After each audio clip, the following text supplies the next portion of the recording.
श्री शिवाय नमस्तुभ्यम, हर हर महादेव, जय महाकाल। कैसे हैं आप सभी लोग? देखिए, आप सभी को पता है कि अब से शुरू हो गए हैं आषाढ़ मास की गुप्त नवरात्रे। साल में सिर्फ 4 ही ऐसे मौके मिलते हैं जिस दिन आपको श्री पोटली वाला उपाय करना होता है। चारों के चारों नवरात्रे, जिसमें से 2 गुप्त नवरात्रे होते हैं, जो एक माघ में आता है, एक आषाढ़ में जो अभी शुरू हो गए हैं, एक चैत्र के नवरात्रे और एक शारदीय नवरात्रे।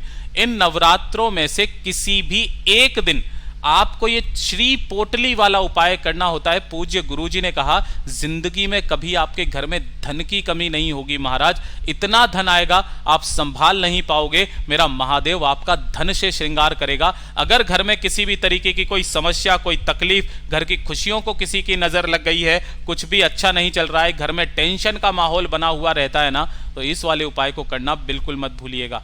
पूज्य गुरुजी की कथा से सुन करके और समझ करके पूरे उपाय को बड़े ही आसान भाषा में आपको बताऊंगा। परंतु उससे पहले आप सबसे एक छोटी सी प्रार्थना, जो लोग पहली बार आए हैं चैनल को सब्सक्राइब जरूर कीजिएगा। वीडियो को लाइक करके देवादिदेव महादेव जी का कोई सा भी प्यारा नाम कमेंट बॉक्स में लिखना मत भूलिएगा। इस पूरे वीडियो में हम सिर्फ 2 महा उपायों के बारे में बात करेंगे जो कि आपकी समस्त कामनाओं की पूर्ति निश्चित रूप से करेंगे। दूसरे नंबर पर मैं आपको एक चीज बताना चाहता हूं कि काफी सारे यूट्यूब चैनल वाले ऐसे होते हैं जो कि हमारे इस चैनल का इस तरीके से थंबनेल अलग से डाउनलोड करके और अपने वीडियो के अंदर लगा देते हैं। फिर जब आप उस वीडियो को देखते हो तो किसी और तरीके का वीडियो आपको सामने नजर में आता है ना, जिसके अंदर कुछ और ही उपाय बताया गया होता है। तो इस तरीके से सचेत में रहें। दूसरी चीज यह है कि जिस दिन का जो उपाय होता है ना, हमारी यही मेहनत होती है कि हम उस दिन का वही उपाय आपको बताएं। लेकिन क्योंकि हमने यहां पर आज ये वीडियो डाल दिया, अब वो क्या करेंगे ना, 4 दिन के बाद में जब वो हमारे इस वीडियो को देखेंगे तो इसी का ये फोटो लेकर के और उस वाले उपाय को 4 दिन बाद करने के लिए बोलेंगे, जबकि ऐसा पॉसिबल ही नहीं है। जिस दिन का जो उपाय होता है ना, वो उसी दिन करना निश्चित होता है। हमारे ही इन्हीं उपायों से लेकर के वो अलग से किसी भी दूसरे दिन का उपाय बता देते हैं। तो आप ध्यान से इसको समझदारी से करें, इस चीज का ख्याल रखना। और दूसरी चीज ये भी है कि उन चैनल वालों से बचें जो कि सिर्फ एक ही उपाय को 6 घंटों तक लगातार लाइव में चलाते करते रहते हैं। ठीक है, कहां तक आप उन उपायों को समझते चले जाएंगे? बहुत मेहनत लगती है इन उपायों को बना करके, ढूंढ करके लिखने में। पिछले 2 सालों से मैं ये कोशिश कर रहा हूं और पूरे उपायों का एक किताब मैंने बना करके रखी है, जिसमें मुझे पता है कि गुरुदेव ने किस दिन का कौन सा उपाय बताया है। उसी तरीके से मैं आपको टाइम टू टाइम बताता रहता हूं। ठीक है, अब आपको शुरू करना है कि आपको कौन सा वाला उपाय किस दिन करना है। सबसे पहले बात करते हैं पहले वाले उपाय की। ध्यान से सुनिएगा, ये जो पहला वाला उपाय है ना, ये किन लोगों को करना है? ये आपको करना है अपने परिवार के लिए। ठीक है, अगर आप चाहते हो कि आपके परिवार की तरक्की जीवन भर होती रहे। दूसरा, आपके घर में कभी भी धन की आवक ना रुके, हमेशा धन आता रहे। किसी भी तरीके का कोई कर्ज हो तो वो कर्ज चुकता हो जाए, आपके घर पर कभी भी कर्ज ना बढ़े। अगर आपके घर में खुशियों को किसी की नजर लग गई है, किसी ने जादू टोना अभिचार कर्म सत्कर्म कुछ भी कर दिया है, तो उसको दूर करने के लिए, अगर आपके परिवार में टेंशन का माहौल बहुत ज्यादा रहता है, कोई ना कोई समस्या आपके परिवार में आती ही चली जाती है हमेशा की तरह, तो एक छोटा सा उपाय आपके घर के सारे दोषों को भी खत्म करेगा। इसीलिए ये वाला उपाय थोड़ा सा लंबा होने वाला है, तो आपको क्या करना है, एक कॉपी पेन ले लेना, चीजों को ध्यान से रखते चले जाना। ठीक है ना। सबसे पहले आपको लेना होगा एक लाल कपड़ा। जो भी आप लाल कपड़ा लोगे, ये 1.25 मीटर लेना है ना। कितना? 1.25 मीटर का जो सूती लाल कपड़ा होता है वो ले लेना। दुकान पे जाओगे वो अपने आप काट के दे देगा। इसी के साथ में आपको लेना होगा एक जटा वाला नारियल। जो इस तरीके वाला नारियल होता है ना, इसको बजा करके देखना, अंदर पानी जरूर होना चाहिए।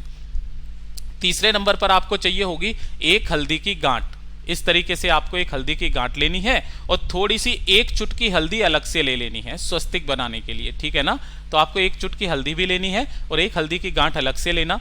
लक्ष्मी के तौर पर 1 रुपए का सिक्का, 2 रुपए का, 5 रुपए का, 10 रुपए का, जो सिक्का मिल जाए, एक सिक्का आपको लेना है। एक लेना है पान का पत्ता। ठीक है ना, केवल एक पान का पत्ता लेना है आपको। इसी के साथ में लेना होगा आपको जो 1 चुटकी हल्दी मैंने आपको पहले ही बता दी थी, पिसी हुई ना, वो मैं वापस बता रहा हूं, इस तरीके से ले लेना। साथ ही साथ आपको लेना होगा थोड़ा सा कुमकुम। क्या लेना होगा? थोड़ा सा कुमकुम। ध्यान रखना, ये सिंदूर या रोली नहीं है, यह कुमकुम आपको लेना है। ठीक है। और थोड़े से लेने होंगे आपको अक्षत के दाने। ठीक है, अक्षत आप जो भी आप लोगे, 1 चुटकी आपको अक्षत लेने हैं, चावल लेने हैं जो कहीं से भी खंडित ना हो, इस तरीके के। इन्हें आपको क्या करना है ना, जो केसर होती है उसी केसर के जल के अंदर भिगो करके आपको इस तरीके से पीले चावल बना लेने हैं। ठीक है ना, पीले चावल बना लोगे। इसी के साथ में आपको लेनी होगी पूजा की सुपारी। कितनी? 2 सुपारी, एक भगवान गणेश के नाम की, एक माता गौरा के नाम की। ठीक है, और साथ ही साथ लेने होंगे आपको जौ कितने लेने हैं आपको? 1 चुटकी आपको जौ लेने हैं। ठीक है, और सबसे महत्वपूर्ण जो चीज है इस पूरे के पूरे उपाय में, वो है शिवलिंग पर चढ़ा हुआ एक बेलपत्र। अगर आपके पास में ये नहीं है तो नवरात्र के किसी भी एक दिन जब आप शिवलिंग पर जाओगे ना, तब अपने आप से एक बेलपत्र समर्पित करके, 1 लोटा शुद्ध जल समर्पित करके, अपनी कामना कह करके इस बेलपत्र को उठा लाना। और अगर आपको ऐसे ही मिल जाता है तो शिवलिंग पर चढ़ा हुआ एक बेलपत्र आपको ले लेना है। ठीक है ना। अब आपको अपने घर पर ही क्या करना है, जो आपने एक पान का पत्ता लिया है ना, नहाने धोने के पश्चात उस पान के पत्ते के ऊपर हल्दी से एक स्वस्तिक का निर्माण करना है। शायद आपको दिखाई ना दे क्योंकि मैं हाइलाइटर से बना रहा हूं। तो आपको क्या करना है, इस स्वस्तिक से आपको यहां पर निर्माण करना है स्वस्तिक का हल्दी से, जो पिसी हुई हल्दी होती है उसी से। ठीक है, स्वस्तिक का निर्माण कर देने के पश्चात आपने जो भी चीजें आपने ली है यहाँ पर, सबसे पहले आपने जो चावल लिए हैं पीले वाले चावल, उन पीले वाले चावलों को यहाँ पर रख देना। और साथ ही साथ जो आपने एक हल्दी का स्वस्तिक बनाया, इसी के पास में आपको एक कुमकुम का भी स्वस्तिक बनाना है। ठीक है ना, किसका? कुमकुम का भी स्वस्तिक बनाना है। दोनों स्वस्तिक, हल्दी और कुमकुम के, इसके ऊपर भी थोड़े से पीले चावल आपको इस तरीके से डाल देने हैं। ठीक है ना। धूप दीप दिखा करके अपने घर के मंदिर में ही इस पत्ते के पास में एक दीपक को प्रज्वलित कर देना, लंबी बाती का, गाय के घी का दीपक। ठीक है, और इसका पूजन करना। पूजन करके जितनी भी सामग्री आपने ली है ना, उन सभी सामग्री को, नारियल वगैरह को, सबको इस पान के पत्ते के ऊपर रख देना। ठीक है, अब इस पान के पत्ते के साथ में ही उन्हें उठाना, माता रानी की तस्वीर के ऊपर से 7 बार घुमा करके, जो आपने एक लाल कपड़ा लिया है ना, इसी लाल कपड़े के अंदर इसे रख दीजिएगा। ठीक है, इसी पान के पत्ते के ऊपर ही जो आपने नारियल वगैरह सब कुछ लिया है, इसी के में रख देना। और इस लाल कपड़े की आपको एक पोटली बना लेनी है। इस तरीके से पोटली बना लोगे। पोटली बनाने के पश्चात इसे लेकर के आपको कहां पर जाना है? भोले बाबा के मंदिर में, है ना। भोले बाबा का मंदिर अगर आपके पास में नहीं है, किसी भी माता रानी के मंदिर में पहुंच जाओ, कोई दिक्कत नहीं है। किसी भी एक दिन नवरात्रे के वहां पर जाकर के भोले बाबा की शिवलिंग से आपको स्पर्श करा करके इस पोटली को कहीं पर भी आपको बांध करके आ जाना है। भोले बाबा के मंदिर में आपको यहाँ पर रख करके आ जाना। पंडित जी से कह देना कि इसे कोई निकाले ना, कोई लेकर के ना जाए। ठीक है, इस तरीके से लगा करके आ जाना। और दूसरे दिन जब आप जाओगे ना, तो इस पोटली को यहाँ से खोल करके अपने साथ अपने घर पर लेकर के आ जाना। अब आपको यही पोटली को अपने घर में रखना है, किसी भी सुरक्षित स्थान पर, अपने घर के मंदिर में रख दो, तिजोरी में रख दो, कहीं पर भी रख दो। जब गुप्त नवरात्रि की 9वीं तिथि आएगी, 9वां दिन, है ना, तो उस 9वें दिन आपको क्या करना है, अपनी कामना कह करके, जिस कामना के लिए आप कर रहे हो, घर की सुख शांति समृद्धि के लिए, उसकी कामना करते हुए इस लाल पोटली के समेत ही इसे बहते नदी तालाब सरोवर के अंदर प्रवाहित करके आ जाइएगा।